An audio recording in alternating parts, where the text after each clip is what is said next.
Today I wanted to let you all know my feelings about my GPA.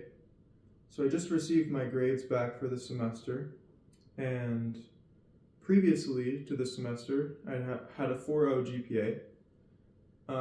For context, I am a fifth year senior studying math and physics at the University of Utah. Go Utes. And I've taken several classes at the graduate level. So in math, I've taken real analysis, complex analysis, partial differential equations, and smooth manifolds at the graduate level. And then in physics, prior to this semester, I had taken general relativity at the graduate level. And for those of you who aren't familiar with graduate level math courses, they are significantly harder than the undergraduate courses. So much so that it's not even really a comparison.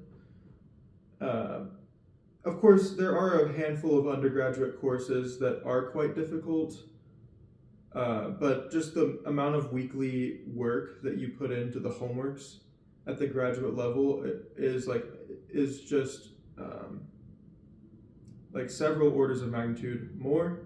Maybe that's an exaggeration, but I would say, the difficulty alone of the graduate coursework is a significant jump. And so at this stage, I've already applied for graduate schools. I applied this semester actually. And all I need to graduate is approximately 4 gen eds, which I have avoided taking because I just want to take math and physics classes, and I don't really like to spend my time on gen eds. So this semester I took 3 graduate courses. I took a course in quantum theory, a course in quantum field theory, and a course in algebraic geometry. And just got my grades back and found out that I received an A- in algebraic geometry. Now that's not an unfair grade because for about 3 weeks I was just so burned out from this schedule, on top of juggling research. I do research in the field of optimal transport, which is a mathematical discipline kind of at the intersection of calculus of variations, PDE, and convex analysis. Anyways, I had become so burned out that for about 3 weeks I turned in homeworks that were very strewn together, and some of the proofs were incomplete or just not up to standard. And so I ended up receiving an A- in the course, and my GPA dropped from a perfect 4.0 to a 3.993. Now that might seem like a tiny difference to many of you, and you might think, oh, you're so arrogant for making this video, you're just trying to flex your GPA. But I guess for me, it's kind of a big deal because, I didn't have to take this difficult of a schedule. I could have just taken the gen eds and gotten a 4.0 at this stage. I was pretty much 1 foot out the door in terms of getting my degree. And the difference between a 4.0 and a 3.993 for me is pushing myself to my absolute limit, okay? So finishing with a 4.0 in my eyes signifies that I did not push myself to the absolute limit of my capabilities. This semester was a literal hell for me. It was a grueling hell. The trifecta of graduate quantum theory, graduate quantum field theory, and graduate algebraic geometry on top of research was truly pushing me beyond my limits. And I realized that I couldn't accurately learn these subjects to the depth that I needed to succeed all at once. It was just too much. It was too much time. It was too much strain on my mental faculty. Previously, I've taken insane schedules, or some schedules that looked insane and were pretty insane, with like 5 or 6 undergraduate math courses, or like 5 or 6 undergrad math and physics courses kind of mixed together. And I was always able to do well, primarily on the tests, just because my brain, I just studied a ton, I worked a ton, and I was able to assimilate all of the necessary information to get an A, despite having such a wide range of schedules. But at the graduate level, it's different. At the graduate level, it's way more information per class that you need to be able to comprehend, and so yeah, for me, I took from this semester a big life lesson, which is that studying is about quality over quantity, okay? And the GPA is completely irrelevant. It doesn't really matter, except for getting into grad schools or checking boxes. In my view, a GPA doesn't matter at all, and all that matters is, can you solve a problem? Like, what is your mathematical knowledge, and what is your problem-solving ability? And also, do you have passion and heart for the subject? Do you have conceptual understanding, right?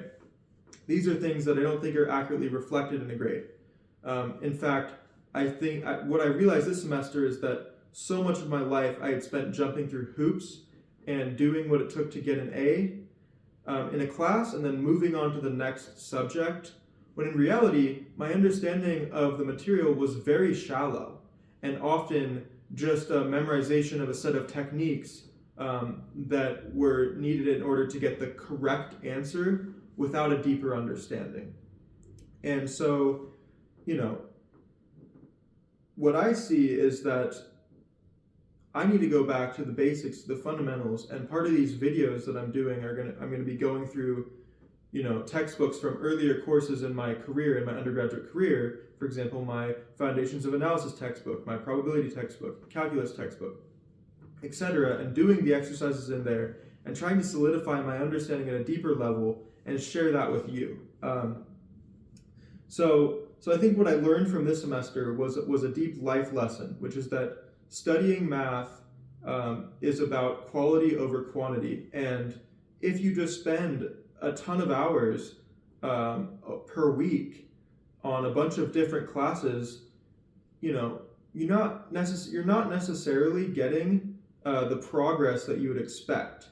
Like, I think that I made relatively little progress over this semester in terms of my mathematical understanding, just because I was spread so thin between all these different subjects, that at some point something just broke, and I couldn't actually gain a deep understanding of each one.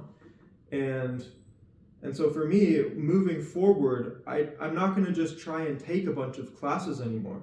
Like, I'm going to focus on a single, 1 or 2 subjects, and focus on deep learning and really studying each textbook thoroughly. Not just taking a class to get an A, but studying the textbook and solving the exercises, and reading the textbook over and over again, so that I really understand what I'm doing, right? So yeah, I just wanted to share that with you. And I was happy. I was genuinely happy that, of course, part of me was sad. Part of me was of course upset that I lost my 4.0, right? Naturally speaking. It's kind of it is a little bit of like a shallow, beauty type thing to have a 4.0 GPA.